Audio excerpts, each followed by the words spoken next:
ঘুঙুর থানার অন্তর্গত আতালবস্তি ব্রিজের নিচে সোমবার দুপুরে নজরে আসে এক মর্মান্তিক দৃশ্য। এক নবজাতকের নিথর দেহ ভেসে থাকতে দেখা যায় নদীর ধার ঘেঁষে।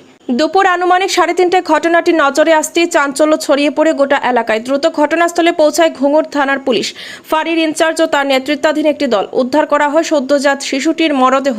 প্রত্যক্ষদর্শীদের অনুমান শিশুটিকে জন্মের কিছুক্ষণের মধ্যেই ফেলে দেওয়া হয়েছে, সম্ভবত পরিকল্পিতভাবে।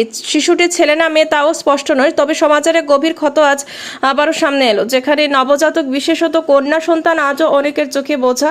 ধর্মবর্ণ নির্বিশেষে মৃত্যুর পরও একজন মানুষের মর্যাদার সঙ্গে শেষকৃত্য প্রাপ্য। এই ঘটনার দায় কি শুধু সেই নিষ্ঠুর ব্যক্তির, নাকি সমাজের উদাসীনতা এবং মৌনতাও এই অপরাধে পরোক্ষভাবে দায়ী?